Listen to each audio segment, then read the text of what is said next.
Retail industry, the business model. A retail business model articulates how a retailer creates value for its customers and appropriates value from the markets. In retail, a business model would dictate the product and/or services offered by the retailer, the pricing policy that he adopts.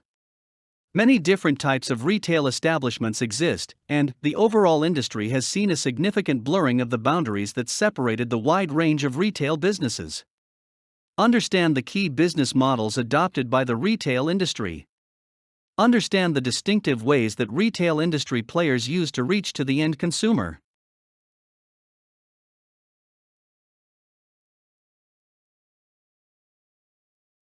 Differentiation of retail businesses by ownership.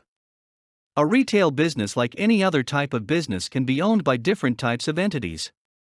It could be a sole proprietor, partnership concern, corporation, a cooperative body, joint venture, or other types of legally permitted formats. You will observe that majority of retail business are sole proprietorships and partnerships due to low entry barriers.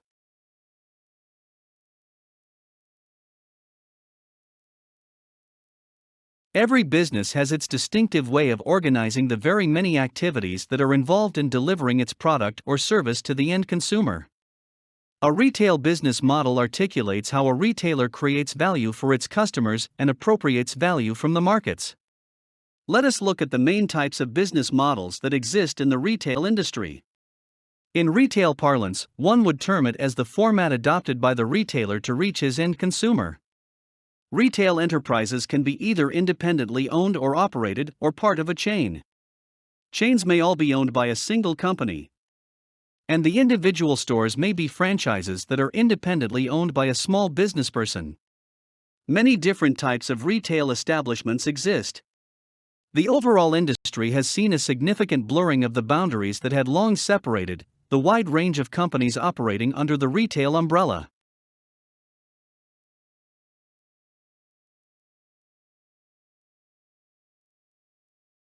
Independent retailer. Independent retailers are the entrepreneurs who have built their business from the ground up. They can take help from various agencies in the process, like consultants, builders, or other contractors. But the decision-making authority always rests with the independent retailer, who is also the owner of the retail enterprise. Independent retailer generally operates one outlet and offers personalized service at a convenient location and establishes close customer contact. Takeover of existing retail business. Retailers can also take over an existing business by investing in it. They gain ownership of an existing business and use that foundation to build upon it. The primary benefits are the goodwill and reputation that comes with the enterprise. This brings down the entry-level risks as the business has already been established by the previous owner. Roughly 90% of all the retail businesses are managed and run by independents. Examples are barbershops, dry cleaners, furniture stores, bookshops, gas agencies, and neighborhood stores. They have high decision-making authority for their business, provide personalized service, and have direct contact with customer. Entry into retailing is easy, and it requires low investment and little technical knowledge. On the other side, this obviously results in a high degree of competition. Many independent retailers fail because of the ease of entry, poor management skills, and inadequate resources. That creates supply chain, scalability, and customer service issues.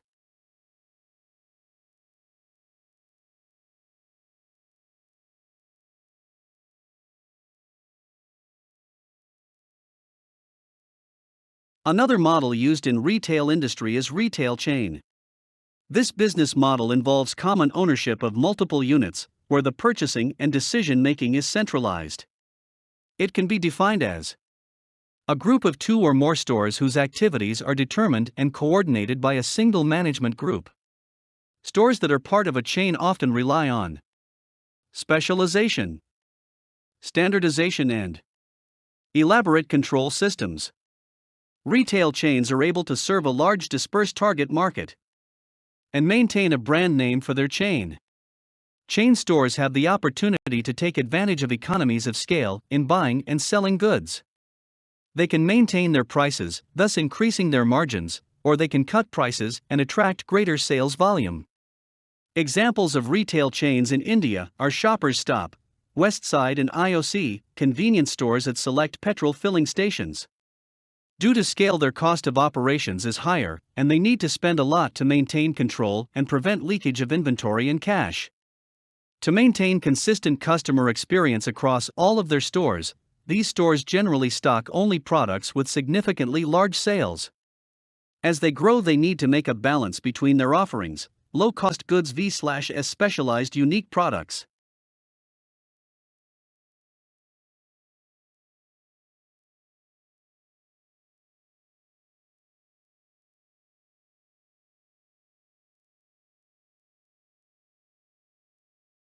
Next type is specialty stores or retail establishments. They specialize in the selling of a single type or specific range of merchandise and related items. First type under specialty stores is retail franchising. Franchise is a store with the right to use a certain business name, product, and business model. Franchising is the practice of using another firm's successful business model.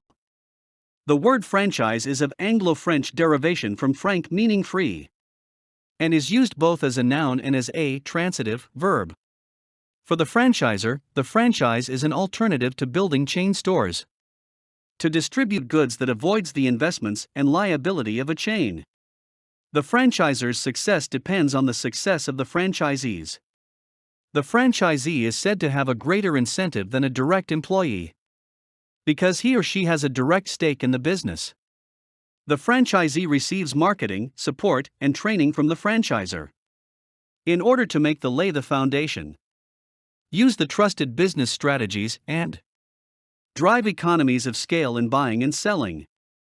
It is a contractual arrangement between a franchisor and a franchisee, which allows the latter to conduct a certain form of business under an established name and according to a specific set of rules. The franchise agreement gives the franchisor much discretion in controlling the operations of small retailers in exchange for fees, royalties, and a share of the profits. The franchisor offers assistance and very often supplies as well. Classic examples of franchising are McDonald's, Subway, Pizza Hut, and Nirala's. Second model is retail dealership. Dealership is a cross between a franchise and an independent retailer. A dealership is an authorized seller that has the right to sell a particular brand of products and usually doesn't have to pay any fees to the licensor. When setting up a dealership, the dealer generally doesn't receive any support. Challenges for specialty stores. There may be high startup costs that need to be shared with franchisor and also requires sharing of profits. As with starting any small business, there is always risk. Success of franchisor may not necessarily guarantee success for franchisee.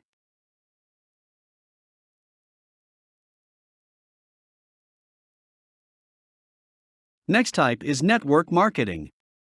This is a unique business model that involves network marketing.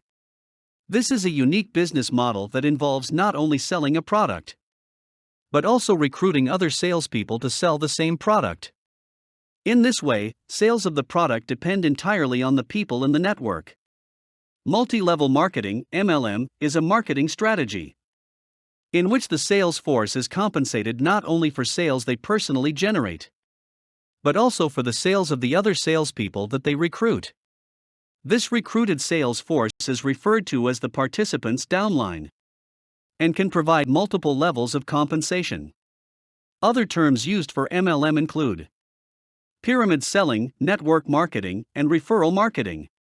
Most commonly, the salespeople are expected to sell products directly to consumers by means of relationship referrals and word-of-mouth marketing. This model also has its unique challenges. Building downline is tough. It's not easy to convince people. Not enough product information. Need to spend effort to understand the marketing strategy. Effort required in direct selling. You may have to visit your potential customers, etc. Limited variety of products. There always exists risk of investment, MLM scams, especially for new ventures that promise quick returns.